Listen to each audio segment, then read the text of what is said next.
My grandmother, Krishtaka, never went to school, so she could not read. Every Wednesday, the magazine would come, and I would read the next episode of this story to her. During that time, she would forget all her work and listen with the greatest concentration. Later, she could repeat the entire text by heart. My grandmother, too, never went to Kashi, and she identified herself with the novel's protagonist.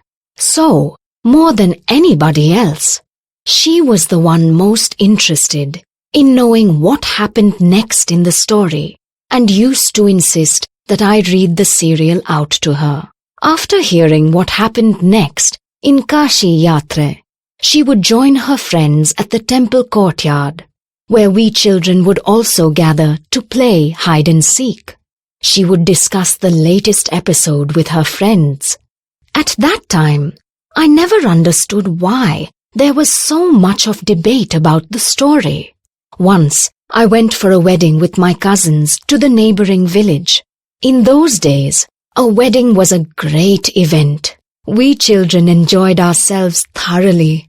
We would eat and play endlessly, savoring the freedom because all the elders were busy.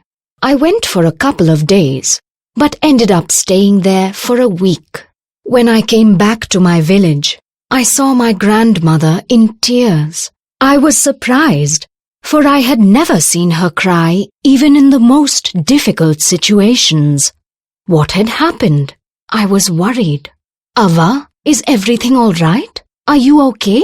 I used to call her Ava, which means mother in the Kannada spoken in North Karnataka. She nodded, but did not reply. I did not understand and forgot about it.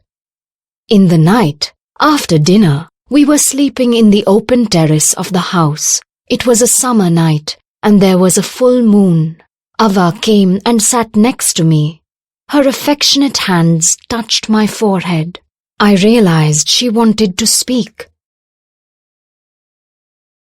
I asked her, "What is the matter?" "When I was a young girl, I lost my mother. There was nobody to look after and guide me. My father was a busy man and got married again. In those days, people never considered education essential for girls, so I never went to school. I got married very young and had children. I became very busy. Later, I had grandchildren and always felt so much happiness in cooking and feeding all of you. At times, I used to regret not going to school, so I made sure that my children and grandchildren studied well." I could not understand why my 62-year-old grandmother was telling me, a 12-year-old, the story of her life in the middle of the night. But I knew I loved her immensely, and there had to be some reason why she was talking to me. I looked at her face. It was unhappy, and her eyes were filled with tears.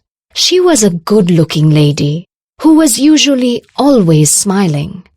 Even today, I cannot forget the worried expression on her face. I leaned forward and held her hand. "Ava, don't cry. What is the matter? Can I help you in any way?" "Yes, I need your help. You know, when you were away, Karmavira came as usual. I opened the magazine. I saw the picture that accompanies the story of Kashi Yatre, and I could not understand anything that was written. Many times I rubbed my hands over the pages, wishing they could understand what was written. But I knew it was not possible. If only I was educated enough. I waited eagerly for you to return. I felt you would come early and read for me. I even thought of going to the village and asking you to read for me. I could have asked somebody in this village, but I was too embarrassed to do so. I felt so very dependent and helpless. We are well off, But what use is money when I cannot be independent? I did not know what to answer. Ava continued, I have decided I want to learn the Kannada alphabet from tomorrow onwards. I will work very hard. I will keep Saraswati Puja Day during Dasara as the deadline. That day I should be able to read a novel on my own. I want to be independent. I saw the determination on her face. Yet I laughed at her. Ava, at this age of 62, you want to learn the alphabet? All your hair is grey. Your hands are wrinkled. You wear spectacles and you work so much in the kitchen. Childishly, I made fun of the old lady, but she just smiled. For a good cause, if you are determined, you can overcome any obstacle. I will work harder than anybody, but I will do it. For learning, there is no age bar.